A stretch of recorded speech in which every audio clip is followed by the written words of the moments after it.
And I am the coordinator of the Early Childhood Collaborative here in Bennington County, Building Bright Futures. And we are part of one of the sponsors, Building Bright Futures, a statewide organization for this Raising of America event.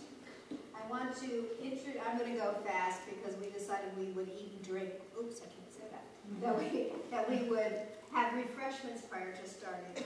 I want to introduce our moderator for this evening, and it's Beth Wallace, who works for Head Start.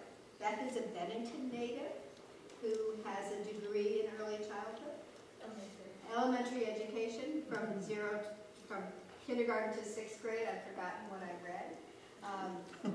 And she currently works as a family support worker at Head Start. She has a 4-year-old daughter and lives in the community. So Beth, I'm going to let you take it over from here. And then I'm going to be the technical person. That's even scarier. Thank you, Robin. So just to give you a rundown of what we'll be doing this evening, we'll start with Dr. Luloff giving a presentation on brain development. We'll then see a sneak peek of Raising of America, followed by a panelist discussion and interaction with the audience. And then we'll wrap up and go home.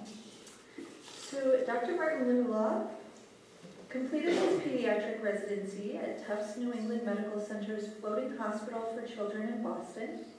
After 25 years of practice in Massachusetts and service as a faculty member of the Department of Pediatrics at the University of Massachusetts School of Medicine, Dr. Luloff relocated to Vermont and began working at the Southwestern Vermont Medical Center, and we're so glad he's here. He currently serves as chairman of the Department of Pediatrics at Southwestern Vermont Medical Center and is an associate clinical professor of pediatrics at the University of Vermont and the Geisel School of Medicine at Dartmouth.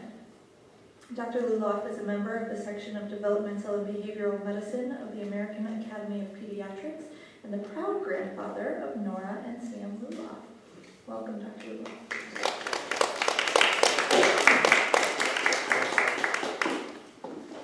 I added the grandparent thing at the end because that's probably my greatest achievement, although I didn't have personal hand in those two children. My son and my daughter-in-law did.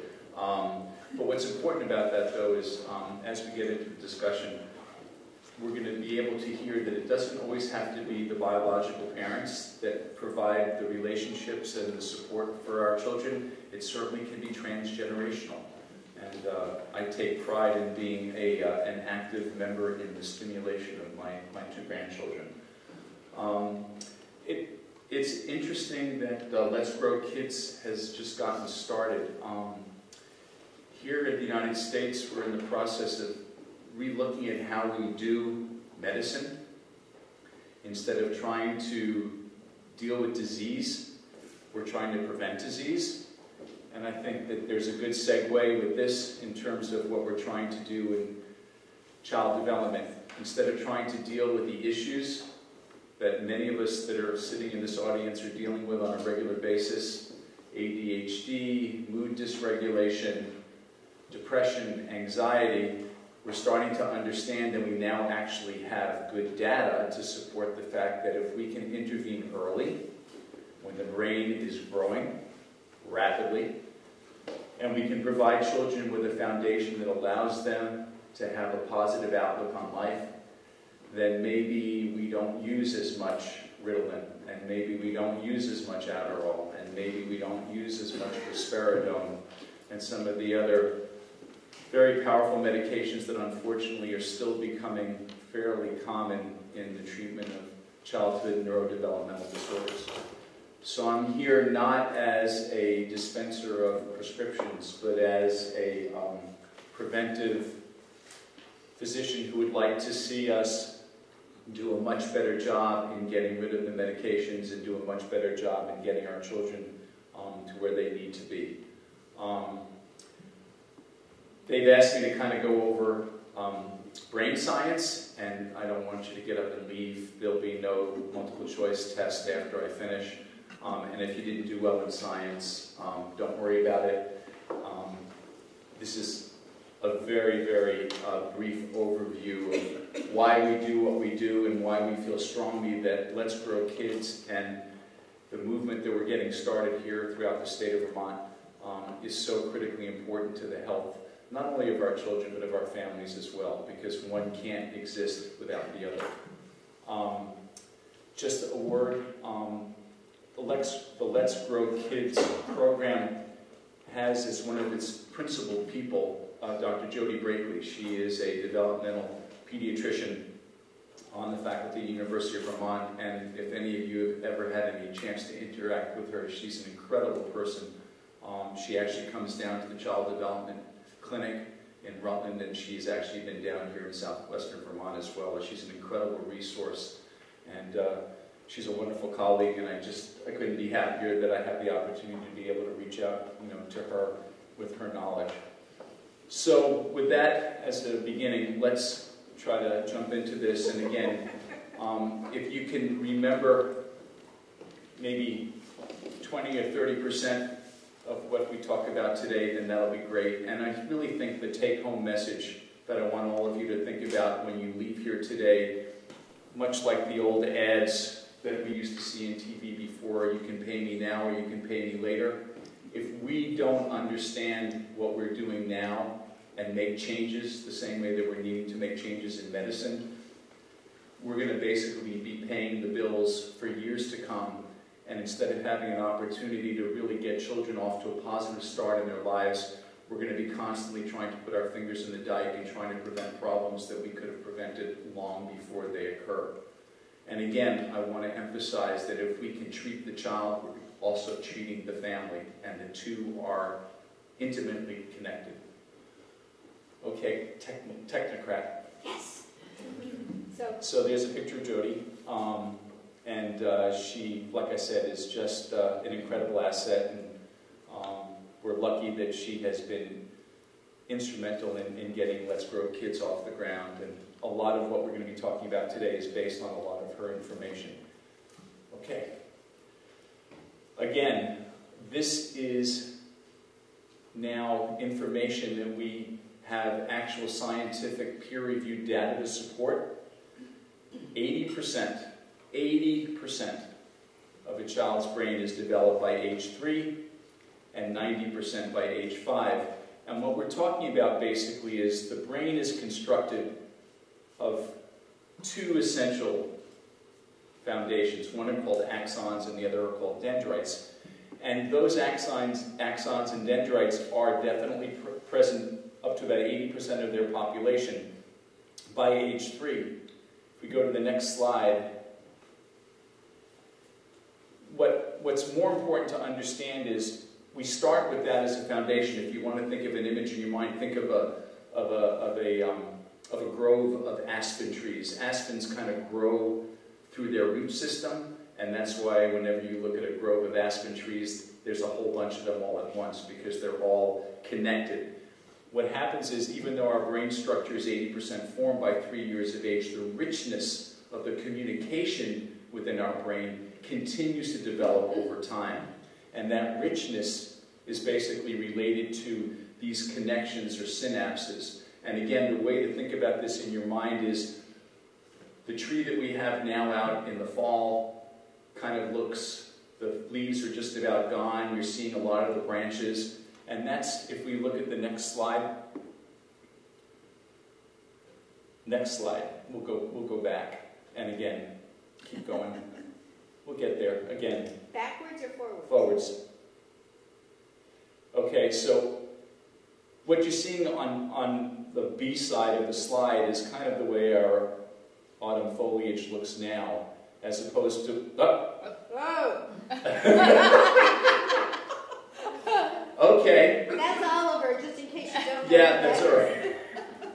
So what I wanted you to get out of that, though, is essentially think of a brain without the dendritic stimulation of those 7 to 1,000 dendrites that are being formed every second. And that's sort of what a brain looks like without a child who's been stimulated, and whether he has one hump or two. And whether he's been provided with the nurturing environment that he or she needs.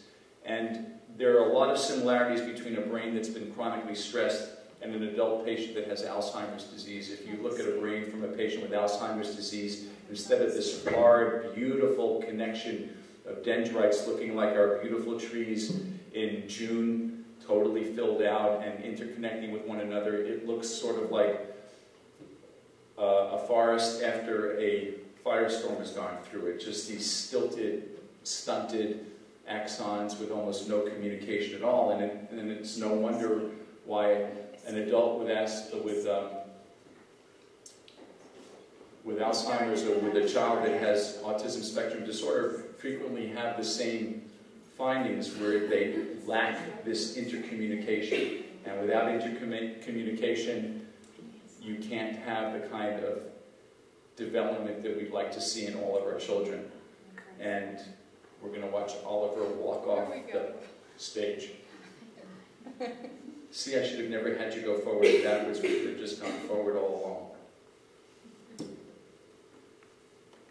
The other important part that I want you to understand, 10 years ago, if I was giving you this talk, I would have said, we think we know why we have the problems that we do and why it's important to enrich child development between 0 and 3. Now, though, I can tell you that we have data to support it. With the appearance of neuroimaging, with functional MRIs, we've been able to track the development of developing brains, and it's been an incredible opening up experience for all of us that deal with child development.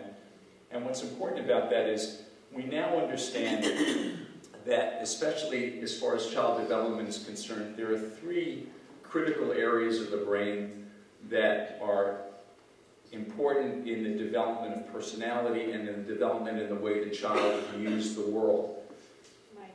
There are 2 parts of the brain, the amygdala and the hippocampus, which are not on the slide, so we don't have to worry about that, that form what we call the limbic system, and they're important for us in terms of storing our memory, and especially our emotional memory. We basically attach connections through the hippocampus to memories that have value to us, and the hippocampus is directly connected to the amygdala, which gives us the emotional component of those memories. Those parts of the limbic system then connect with the prefrontal cortex. And again, there will not be a multiple choice test after this. You don't have to remember it. But what you have to remember as we move forward in these slides is that certainly between 0 and 3 years of age, there is a window of opportunity where a child has the ability to basically start processing information and record those bits of memory and either assign them a positive or a negative place in their armature. There's also, during that same period, an incredible amount of vulnerability. And I want to spend a little bit of time talking about that vulnerability. We now know that the major hormone that our body produces during times of stress is cortisol. Now, cortisol helps us. It basically allows us to respond to stress.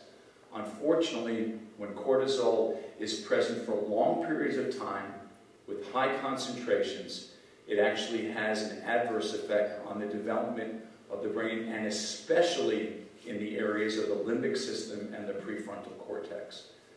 So a lot of the children that we see that we give the label of post-traumatic stress disorder to, a lot of the children that we see that have been either physically or emotionally abused or neglected in the first 2 or 3 years of life, there will be a slide that we can look at that will show you the difference in the brain development in those children as opposed to the brain development of a child that is normally developing and has been exposed to a nurturing environment.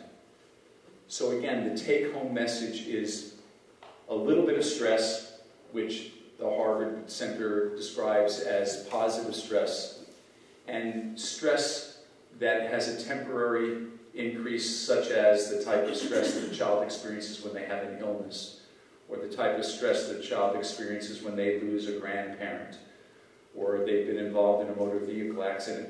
Those stress, because they're short and they have a big peak and a sharp decrease, don't create the damage, even though the cortisol levels are elevated. They're only elevated for a short period of time. But children that are exposed to chronic stress, children that are neglected, children that are emotionally or physically abused, children who basically sit in front of a TV set for 4, 6, 7 hours a day, children who are not nurtured or not given stimulation. Those children have elevated cortisol levels that persist throughout the entire first 3 to 4 years of life, and those children will have disordered organization between the limbic system and the prefrontal cortex. So we know now why our neurodevelopmental issues of ADHD, we know now why they occur. Some of it also occurs because of the genetics, and I don't want to spend too much time, but what you need to know is we have about 23,000 sets of genes in our body. They kind of program us for what we may or may not be able to do, but a lot of the way those genes are expressed depends on our environment. And that on your right-hand side shows you the picture of a brain of a child who's been chronically stressed. And the areas that we're talking about, the hippocampus and the amygdala, they're in this area over here. But you can see how thick and florid the cerebrum of this child is, and how the reason why these shadows are much narrower is because they're filled with healthy nerve tissue. What you're seeing here is kind of a vacuum that's been created on this side because the brain tissue has actually shrunk. And this is the effect of chronic cortisol on a child's developing brain. And this is what we as educators, as parents, as grandparents, as administrators that are in charge of deciding who gets which nickel in their programs need to remember that we have an opportunity between 0 and 3, and to not engage that opportunity and do the most we can across all aspects of our service line, is to do harm to these children. Well, how do we basically prevent cortisol from occurring and creating the adverse effects? We do it essentially by relationships. And I think that when we're talking about relationships, again, it's not just a parent. It could be a grandparent. It could be a friend of the family. What's important is that a child uses relationships as a buffer. A child relies on the adults in their environment to protect them and insulate them from the effects of stress. The stronger the relationships are, the less stress will have an adverse effect. A child derives reassurance and comfort, and more importantly, confidence from those kinds of positive interactions. Environment. I think that, we know that the healthier the environment, no lead paint, no peeling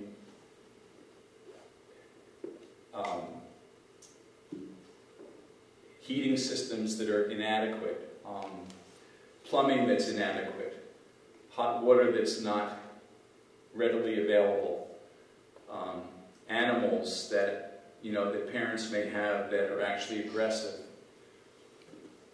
Any of those situations, sibling rivalry that isn't being monitored by parents, those are all environments that will, in fact, add to the stress levels of a child.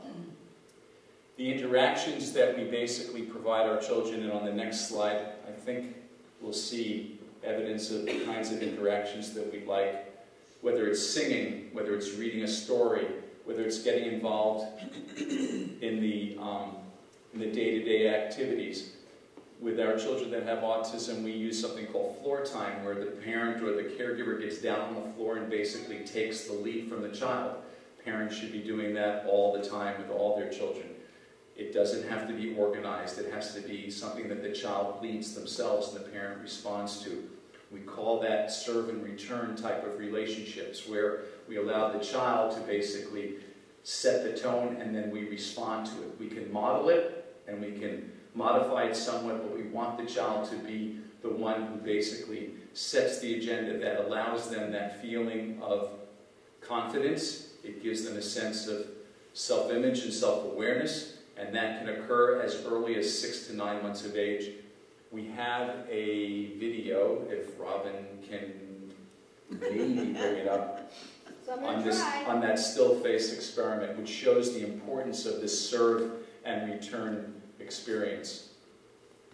Okay. So we got to go back to the Yeah. the website, and then you can download the video from the website. So as you can tell, I'm distressed over this. So your cortisol level. Yes, I was going to say. But I back arrow on the actual keyboard. Yeah, you have to go to the keyboard. Do it that way. Do the keyboard first. this is,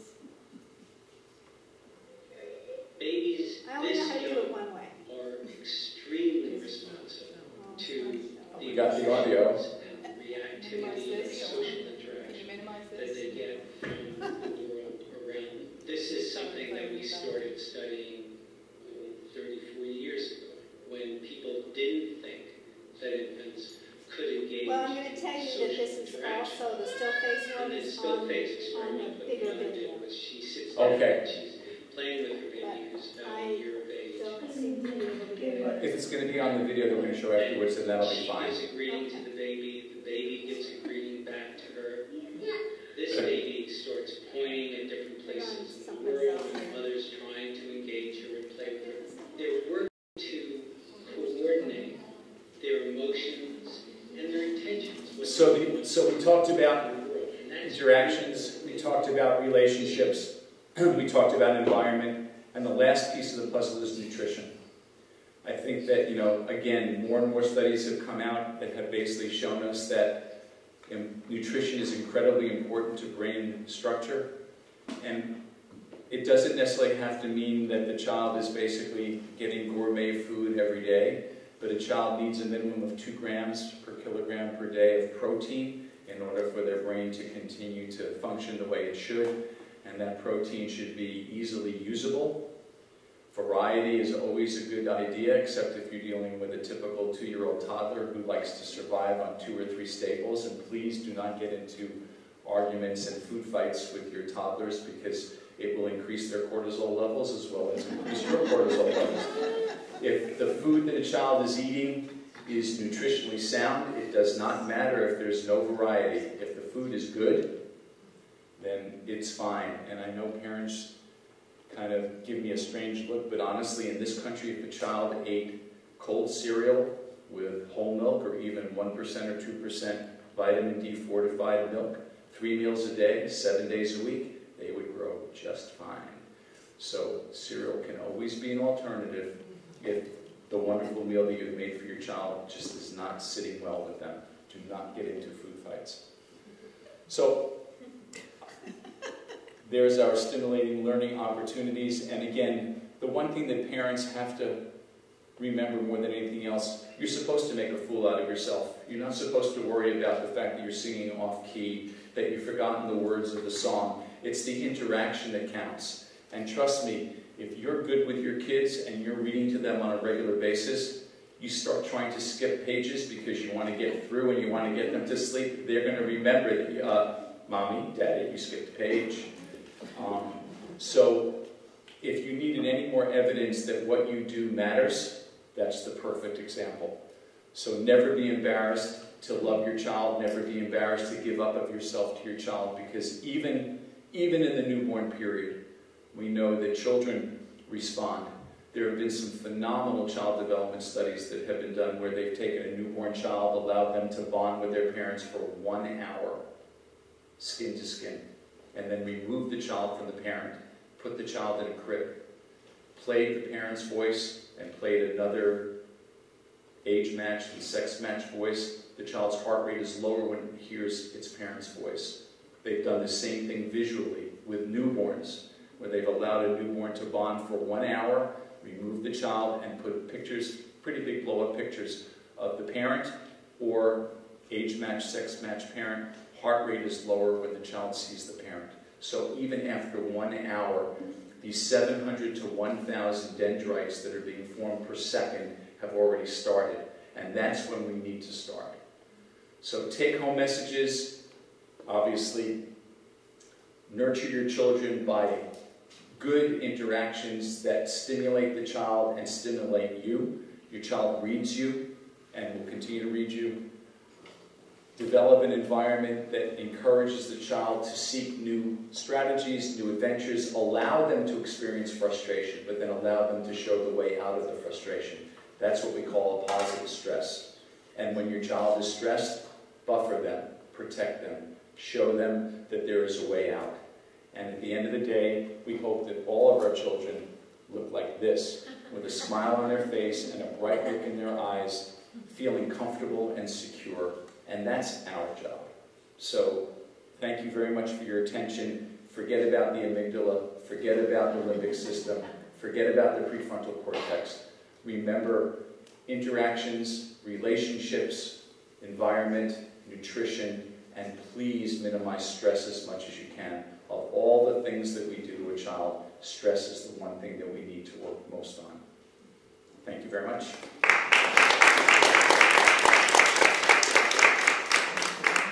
So your stress went up when I can't manage the slideshow?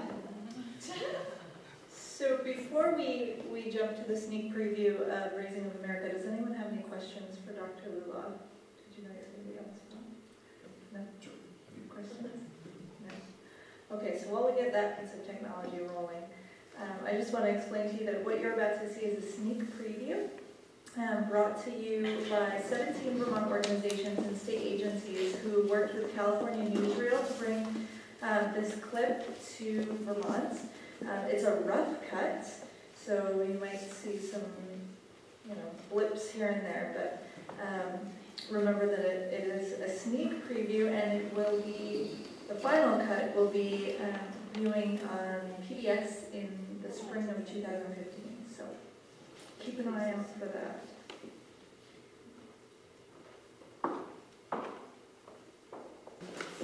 I'd like to introduce our panelists. We have Betsy Rathbun-Gunn, who is the Director of Early Childhood Services for United Counseling Services of Bennington County. Cinda Morse, the Director of Oak Hill Children's Center in Pownell.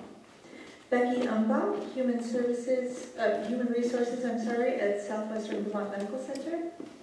Erin McKinney, who is a parent of 3, correct? And Dr. Lulav from SVMC. So, starting with Dr. Lulav, could you just give us, I know you made your presentation, but a local perspective, we saw kind of that this is a national issue, but locally, what are you seeing are the issues? And make your computer easier to use. Windows will read and scan this list automatically. There goes the camel again.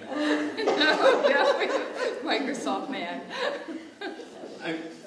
It's interesting. UCS just got finished with a 3-evening series on what the community could start doing for our children and our families that are being followed for autistic spectrum disorder. And I think that it's the beginning, I think, of a recognition on the part of the organizations that provide services to our children, that in order for us to get anything going at all, there's going to have to be collaboration. And I think that one of the things that you see in the video too is that Jack Shonkoff mentions it as well, that it isn't going to be just one organization, it isn't going to be one type of directive. It's going to require the involvement of parents, certainly of educators, of administrators, of physicians, all of us realizing that if we want something to change, we're going to have to change it ourselves, that, without throwing out too many platitudes, we're the change that we want to be. And I think that, in all honesty, I think that in terms of this community, I think there's a tremendous amount of need. I think that there are people in the audience here that certainly represent a lot of the organizations that provide services to children, and I think that moving forward, this has to be a first step, and I think that we need to have more collaboration. I think that we need to start speaking up more and start advocating more and more for the children that we take care of. And I think eventually, you know, hopefully that we have politicians in our state anyway, in Vermont, that are willing to listen. Erin, can you tell us about your experience as a parent? I can. I wrote it all out beforehand so that I won't have a long sort of web of journey. So I'm a mother of 3 children. I have an 8-year-old son who's in 3rd grade. I have a 5-year-old son who just started kindergarten, and I have a 2-year-old daughter who is in a private home child care situation, and also the Bennington Early Childhood Center. I work full-time in planning and design.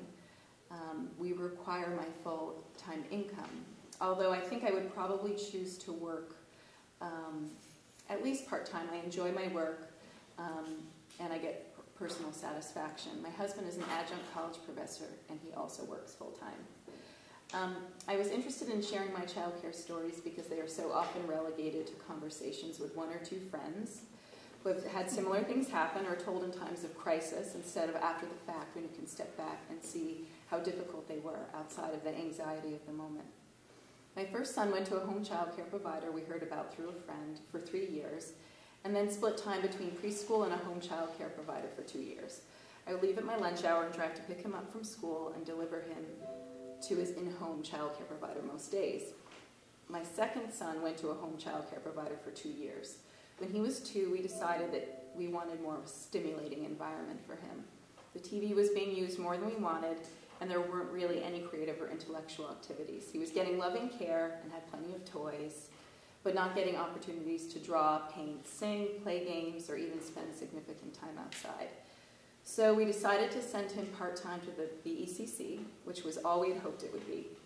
Unfortunately, we weren't able to afford to send him full-time for the next several years, which took a toll on him behaviorally. He has difficulty with transitions, and the different rules and schedules at home, at his child care provider, and at school were hard for him to navigate. We felt strongly that intellectually he needed the challenge and stimulation of the BECC, but with another child and one on the way, we couldn't afford the full-time situation. Through the encouragement of the BECC, we got help from United Counseling Services and were able to get some ideas for helping him with the transition. It was extremely stressful for our family, and we were thankful for the wonderful advice and help. I can't help but wonder, however, if we were able to ease the number of transitions by sending him to 1 child care site instead of 2, if things would have been easier for him. My daughter is 2 and has literally had 4 child care providers already. After she was born, I had visited sites but needed to find places that could take both my daughter and my son part-time. Finding childcare for all of our children we found to be hard, extremely hard. I sent frantic emails out to anyone I knew to see if they knew of anyone, and I have received many of these emails myself over the years. I happen to have a friend whose work makes her familiar with various providers, and I asked her many times for advice or if she knew of anyone with openings. We finally found a provider that could take both my son and daughter, but I had to pay close to $700 just to save the space before my daughter actually went. We weren't sure if the provider was right for us, so when I found out that an even closer childcare provider might have an opening, I immediately called her, met her, and decided to make the switch. About 1 week before I went back to work, we were out $700 for childcare we hadn't even received. And I understand this. Many providers themselves can barely make ends meet. So considering the complications of modern day life for many families, they have to cover their bases too. We loved our in-home provider and were devastated when, a year later, she decided to take a job in a school system. I couldn't blame her. Better pay, summers off, benefits. She referred us to a new provider who was similarly wonderful. But late this summer, for medical reasons, we were told out of the blue that this new provider had to close with less than a day's notice. We were shocked and incredibly worried about finding another quality provider within a few days. We scrambled and were able to find another great in-home childcare site, but knew our daughter might miss the very preschool-oriented situation she had, so decided to send her to the BECC 3 mornings a week. We initially hoped to send her full-time, but couldn't afford it. Ultimately, my in-laws offered to pay to send her to the BECC 3 mornings a week. I don't know what families do who don't have that safety net. My husband and I now take turns with picking her up at lunchtime and delivering her to her in-home provider, who thankfully agreed to this arrangement. Luckily, she seems to be handling the transition really well. I want to stress but I do not think the Bennington Earlyhood Childhood Center is overpriced. I can safely say that no one teaching at the center is getting wealthy, and I think they have lost wonderful teachers to better paid positions. I know it is a struggle for them to provide the amazing, nurturing, stimulating environment for what they charge. It is exactly the type of environment we wanted for our children. Allison from the BECC summed it up perfectly when she described our situation as one that many other families find themselves in. We make enough money that we don't qualify for financial aid, but we struggle to pay for full-time quality childcare. There are services in place for people who are at or below the poverty level, but no services in place for families like ours that are just getting by. I also want to stress how little many in-home childcare providers make. It's a double-edged sword because we are asking for them to take care of our children the way we would want to take care of them ourselves. We are asking for them to love, nurture, stimulate, challenge, and feed our children, and yet I have to prioritize seeking providers who I can afford. I can't pay them more, but I know that they deserve more. I want them to be able to take my child early in the morning and care for them until late in the day when I get out of work, and yet I realize this means their work hours are longer than I work myself.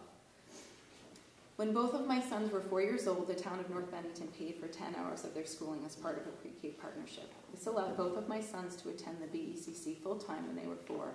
This was an amazing gift. They were able to be in one place with one set of rules and fully preparing for kindergarten. I think more programs that benefit our preschool children need to be put in place. Currently, 40 to 50% of Vermont's children show up at kindergarten unprepared. We need to fix that. I think our child care providers need to be paid more for the extremely important work they do for our children and to ensure that great providers don't leave the profession for better paid jobs, with better hours and benefits. The earliest years are the most critical time for development, with 80% of the brain developing by age 3, 90% by age 5. And employers can help the situation too. If they allow for flexible workday hours, then we can pick up our children at hours that are reasonable for the working days of the providers. While larger centers may have different work shifts for their staff, the in-home providers are often working 10-hour days. I also hope that finding childcare providers could be streamlined a bit more. The process is extremely anxiety-producing for almost all parents I've spoken with at often the most emotional time of re-entry to work. Thank you very much.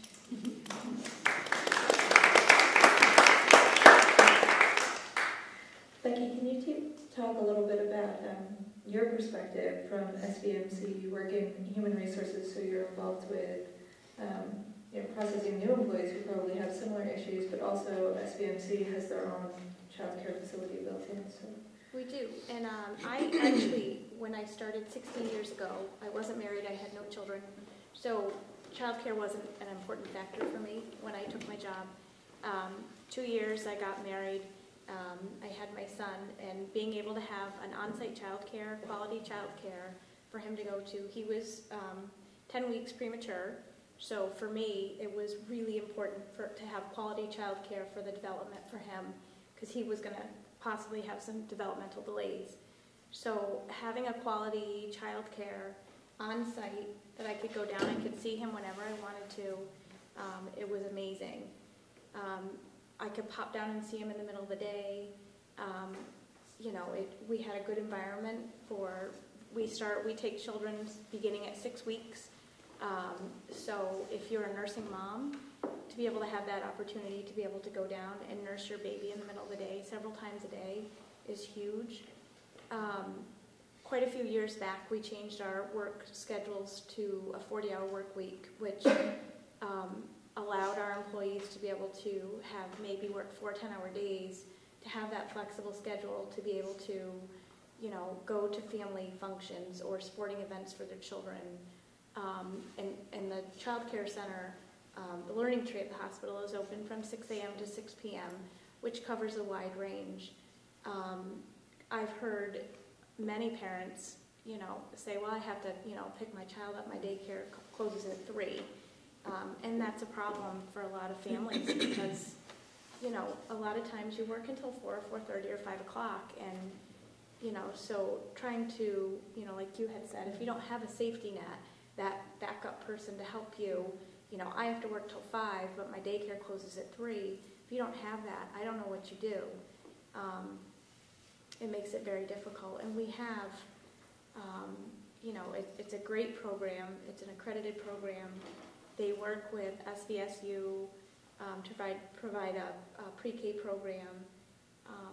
I was so thankful to be able to have an awesome program, and it's a preschool program. When I had done it, we had the learning tree, which was 6 weeks up to age 3, and then he transitioned to the pre-K program, which was amazing.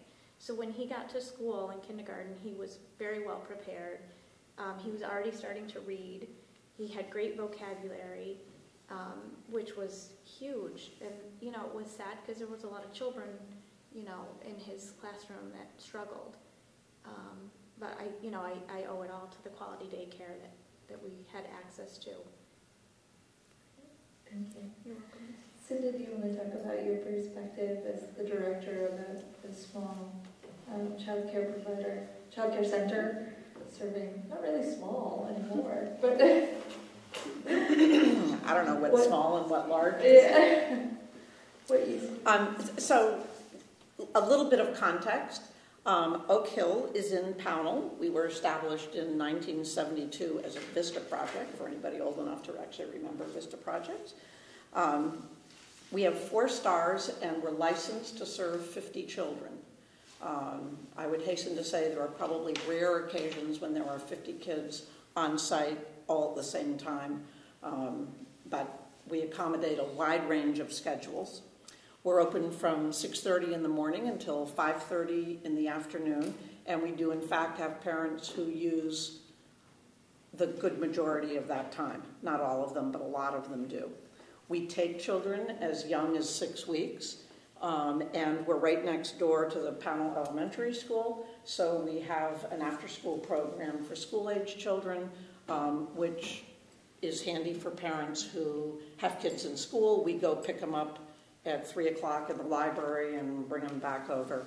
And we cover all the days when the school is closed, has staff development, and the summer. So that is useful. All of our parents are working. We accommodate a wide range of schedules. So I have people there as little as 15 hours a week, but I also have children there as much as 47 hours a week. And when you think about that in the context of all the stuff that's been said about the impact and the importance of the work we do, those larger numbers are really important for quality for children. I would say on average, kids are there 30 to 40 hours a week. So when I think about quality, early care, and education, and I want to emphasize that when you take children as young as 6 weeks, the care is equally important to the education. It all matters, and it's all opportunities to learn and to teach. And I actually feel we learn as much as we teach every day, which is what makes this work really fun. So when I think about quality, it falls into a couple of categories. It's what the teachers do each day with the children in our care. It's the relationships we have with our families, and it's also the resources we have in this community to support us in the work that we do. So following your list, I think that you gave, or the video gave, the elements of what goes on in our classroom, the environment. We think it's really important to have lots of clean, comfortable spaces, lots of natural light, child-sized furniture, soft spaces for kids to curl up and read a book or just take a rest, places to work together and places to work alone. Outside is just as important to us as inside, and I have to say, as a native Vermonter, it astounds me the number of kids who simply do not spend time outside. I grew up on a farm, and we sort of got booted out in the morning, and you showed up for meals. We don't do that much anymore with our kids, but we spent a lot of time outside. So our playgrounds are really important in our neck of the woods. We're really lucky to have lots of hiking trails, places in the woods for kids to play. where we don't have to, you're not confined by a fence. We can go explore and see what's there. There's a duck pond, a car mechanic shop, all of which we go visit in the neighborhood. So inside is just as important as outside. Another piece that's really important when I think about quality are the materials that are available. We want a rich assortment of materials. We want what we in the trade call developmentally appropriate materials that stimulate curiosity and exploration. We like open-ended materials, like blocks that you can do all sorts of things with. You can build something you can crawl into. You can have a telephone, as opposed to materials that have one particular use and that's it. In our infant room, again along the developmentally appropriate line, we have soft books that they can scrunch up, they crinkle, they make noise, board books that are easy for children to hold and to handle. Whether they're right side up or they're upside down doesn't make any difference. They're turning pages, they're figuring out what it's all about. The routines and the relationships of every day are important opportunities. Eating, sleeping, playing, relationships that young children have with the adults that are caring for them are opportunities to learn what the world is all about and what happens when I do whatever. It's an opportunity for children to learn that the world can be predictable and trustworthy, and where learning can comfortably happen. What we feed our kids is really important. So nutrition, planning meals, we do now. We make all our meals on site. So we try to plan meals that have whole grains, vegetables, and protein. Our job is to put healthy food in front of the children. Their job is to decide what they want to eat and how much of it they want to eat. So that's how we try to make that happen. We do a lot of gardening. It's wonderful to watch kids go out and pick tomatoes and pop them in their mouth. We pick cucumbers, we have lettuce. They try salads because they get to make them and watch them grow. They don't always like everything, I hasten to say, but they try them. I think another piece that I mentioned when we think about quality are the relationships that we have with our families. And the image that I always try to keep in mind, and actually it's not hard because it's usually happening on a fairly regular basis, is our parents, especially first-time parents, who come to us and leave their child for the first time. And, we will have done an interview, and they will have visited the classroom, and they will have met the teachers. But the look on their face when it's actually time to turn around and walk out the door and leave your kid, your 6-week-old baby, your 2-year-old, your 3-year-old, with people that you really, when push comes to shove, don't know all that well, is huge. And creating an environment where that can happen and where, we can all shed tears and recognize that this is really important, and for us to recognize and take seriously the responsibility that we're taking on when we take care of your kids for the day, really sets the tone for the kinds of relationships we have with our families. And I think it's probably true for lots of us in this business. A lot of those relationships go on for years and years and years. I mean, as I say, in Pownell, if we get very young children, very often we're seeing them off to the middle school. And at the very least, we've seen them oftentimes, into kindergarten. So we get kind of sappy about that when we do our end-of-year picnics and kids are moving on. But those relationships, if they're good relationships and they're trusting relationships, allow both the teachers and the parents to share information back and forth. You know, was last night a good night? Did something happen? You know, during the school day, was it a good day? Was the child fussy? Are they teething? You know, so that we can plan together what a kid may need and make sure that they're getting the best that both of us have to offer. It also, those trusting relationships allow parents to ask questions and share their concerns. I'm not sure that what my child is doing is just right. Is it on target? And if you can't ask those questions, you're not going to get answers to those questions. So creating the kinds of relationships that allow those conversations to go on is critically important, both to us and I think to parents. And mostly those relationships ensure that we can work together to do the best we can for the collective well-being of each child.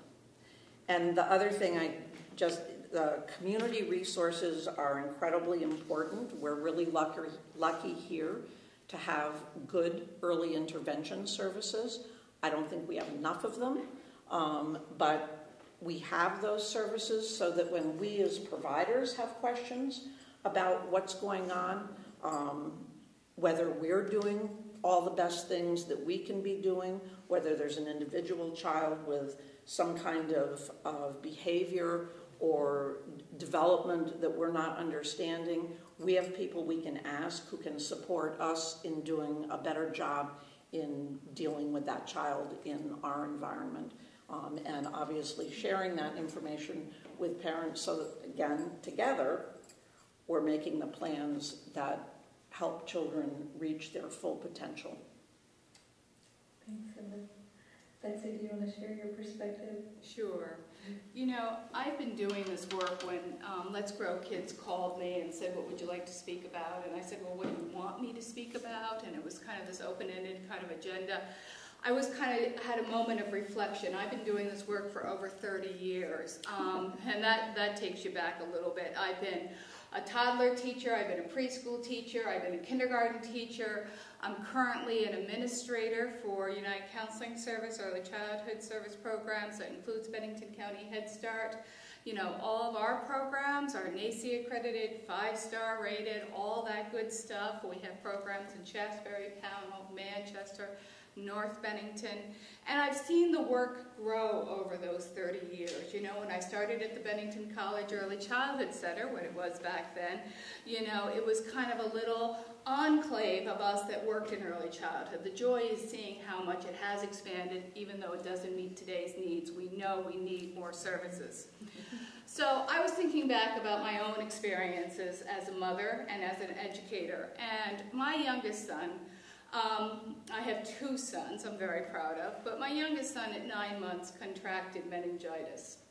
And that was a very difficult time, as you could imagine, trying to figure out what his developmental stages might be from there on in.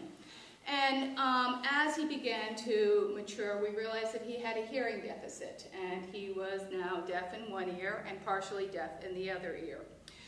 And, you know, by the age of 2, and as a young mother and working in the field, you feel like you want to do everything for your kids that you can do, and you go to all the experts that you can.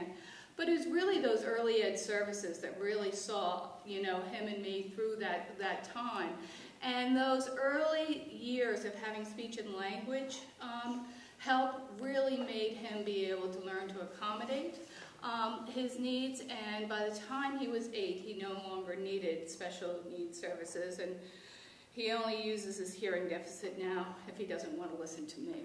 So, you know, he has definitely benefited from those services, but without those services, his speech and his language really would have been a deficit.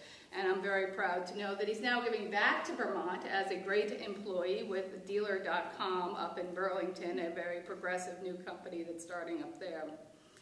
So then I also started to think about some of the families that we have served over time. And for Head Start, we serve families that sometimes come to us with a variety of different needs. And one of the stories that I was remembering was about a mother that came to us a few years ago that had a son who she had never taken out of the crib. He was now 3.5.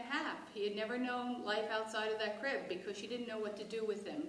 In outside, it was very hard for her to figure out how to keep after him.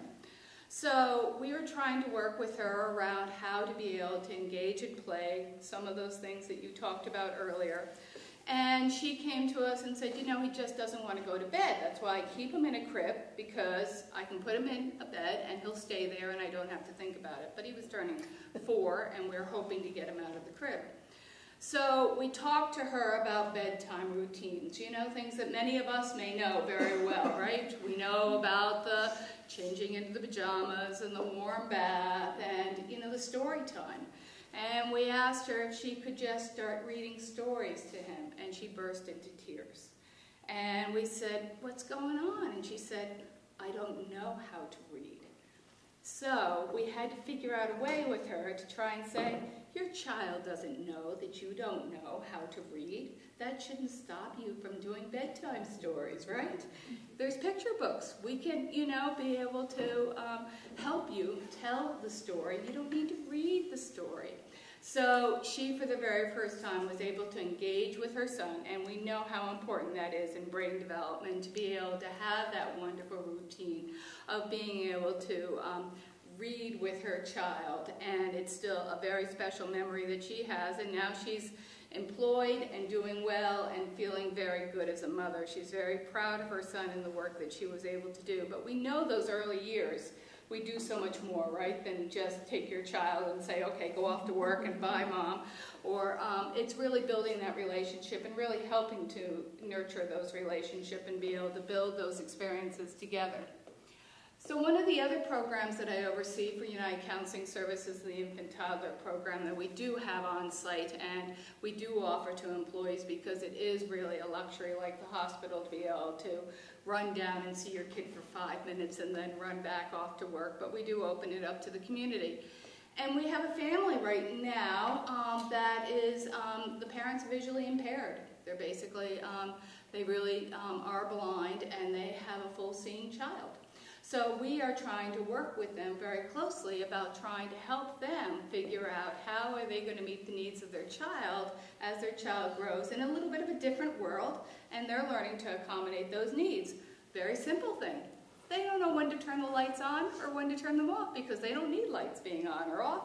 It's perfectly fine for them to have the lights off, but as their child is growing from an infant into a preschooler, it's important those lights stay on during the day because the child needs to be able to see where they're going. They buy the same color clothing for their kid because it's just easy to put blue clothes on all the time. They don't have to worry about matching the clothes.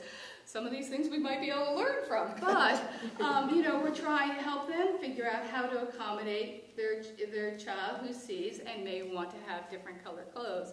So these are some of the things that we try and figure out ways to be able to help families continue to grow, continue to be able to work together. So one of the last stories is a story that I remember reading about when I was learning about early childhood education at Bennington College. It was about Albert Einstein.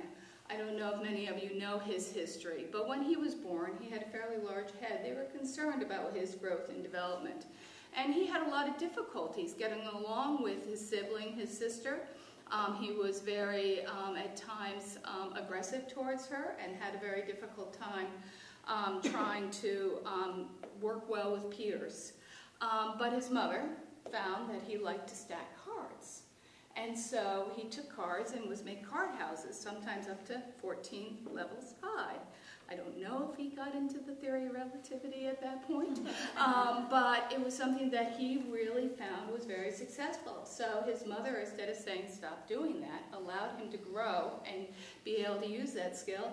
And his father found out that he loved magnets. He was given 2 magnets at a very young age, at 3 or 4, according to history. And it was through being able to build with those cards and play with those magnets that we don't know. Did that develop those synapses? Did that develop those brains to be able to help us figure out the theory of relativity? I don't know, but I certainly do think that early childhood experiences do shape our world. We all are either parents, aunts, uncles, siblings, or were once children ourselves. Many of those memories are good memories. Sometimes those memories are not good memories. But they certainly do shape what we become later on in life. And so, you know, I think sometimes it's hard when you're in this field to say that you're an early childhood educator because they somehow think that you're a babysitter and what you do doesn't really count.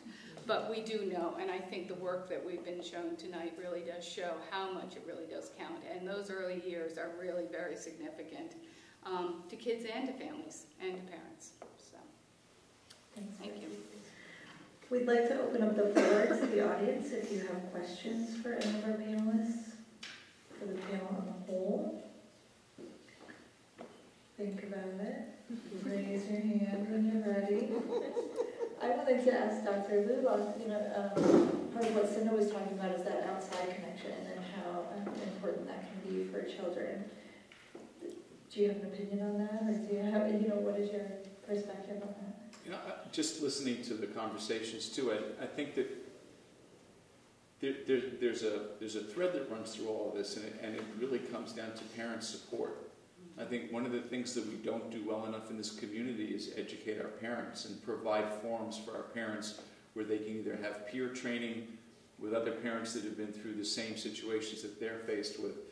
But I think that, I mean, from my perspective, one of the things that I find, you know, in my office is that we have a lot of parents, like you say, that come in totally ill-prepared for parenting. And I think that, you know, we try to do our part, you know, in the 20 minutes or 30 minutes we have them in the office, but in reality, I think that we can give them quality experiences at the BECC, we can give them quality experiences at Oak Hill, we can give them quality experiences at UCS, but the bottom line is these kids still go home.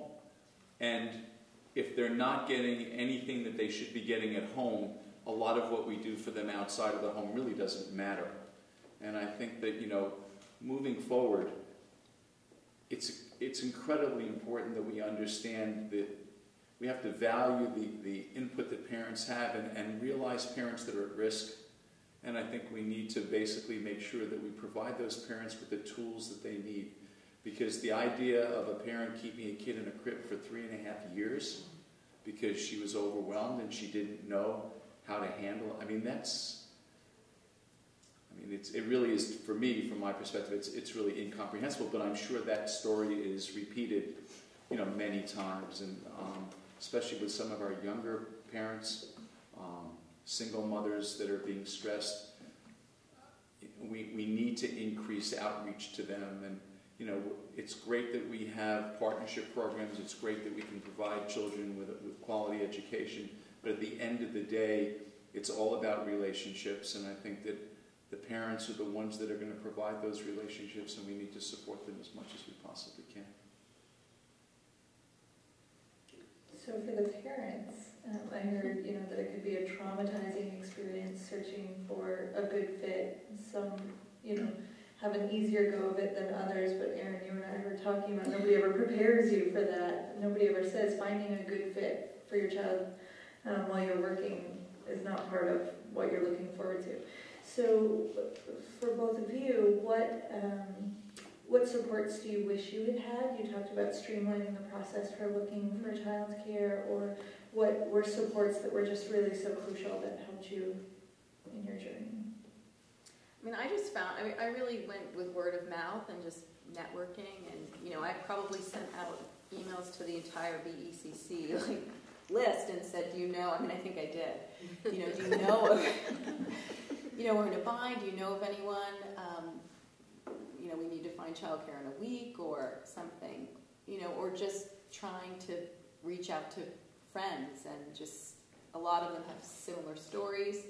I mean, I've been asked a ton of times, do you know of people? I mean, I have people that I met with that we didn't go to, or they couldn't take both my children, so I said, this is a great person, but if there's a way to somehow bring all that information together, if there's a way to find out, I mean, I've looked at the site, the Building Bright Future site, and that's really great. It's just hard to, like, there's so many names that it's hard to tell, like, is this a good name? Is this a good, you know, I don't know anything about each of these people. So if there's a way, do they have an opening right now, or those things might be helpful.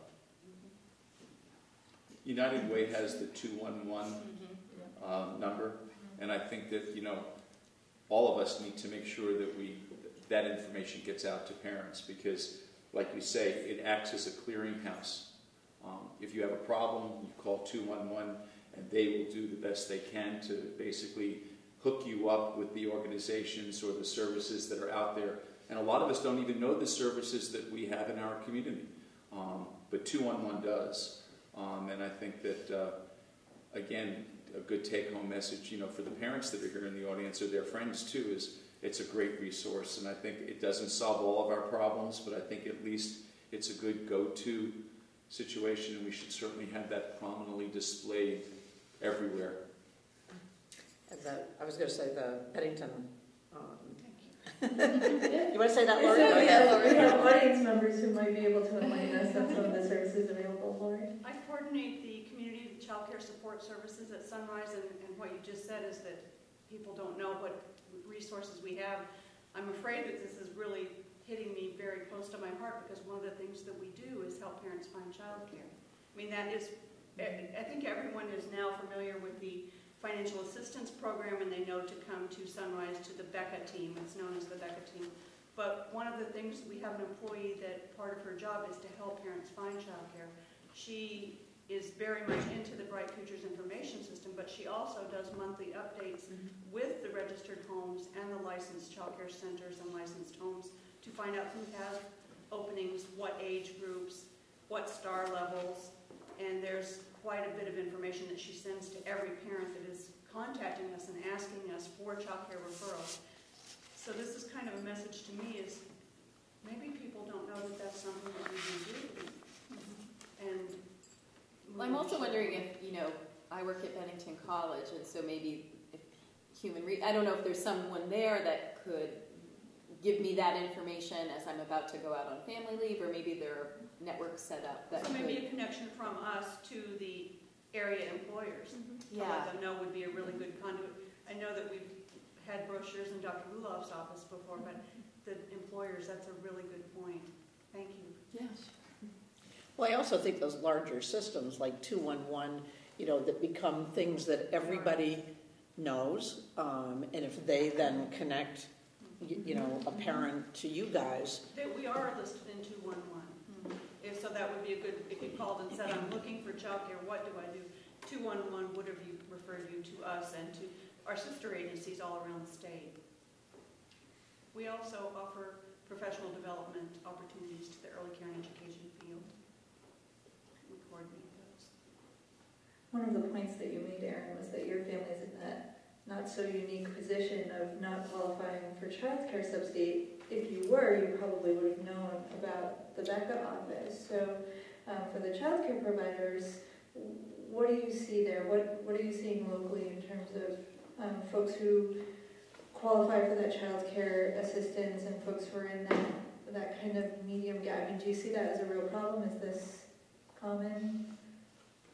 That there's this catchment of folks who, have more resources than necessary to require them for help, but also might not have the supports because of that, not just monetary, but... Well, that's why I think the support of the pre-K bill and being able to have it be for 3- and 4-year-olds next year will really make a difference. Because I do think that we have to universalize this in many respects. If we think that getting ready for kindergarten should be a universal, equal opportunity, then we need to figure out a way to help fund it so it's a universal, equal opportunity. It's not just folks that might fit into, Head Start eligibility or this eligibility, but we're able to make it a unifying experience. And so I think that really is something that will hopefully help us. But we have to continue along those lines. 10 hours doesn't still make for a full early childhood day. It helps, though. It really helps. It does help, right. Other questions?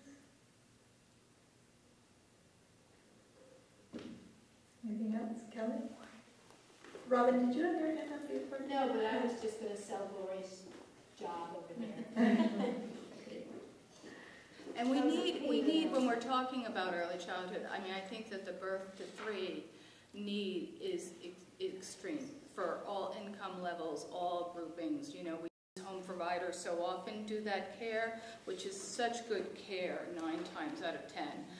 Sometimes statistics, thank you, it's getting late in the day, are sometimes misleading in national versus what we have locally, but I think that we really do need to look at that birth to 3 because that's really where the brain development is happening, and that's where the biggest need is for care, too. We have a lot of children who are in kin care, a lot of, you know, people piecing it all together to make it work. And it's hard for kids to have that transition.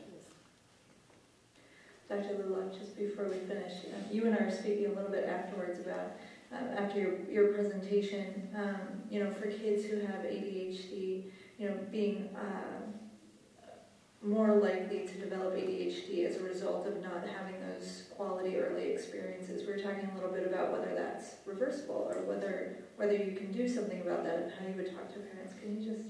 Well, you know, I think that, I mean, just remember the video that they showed when the mother showed no experience at all and what the reaction of that infant was.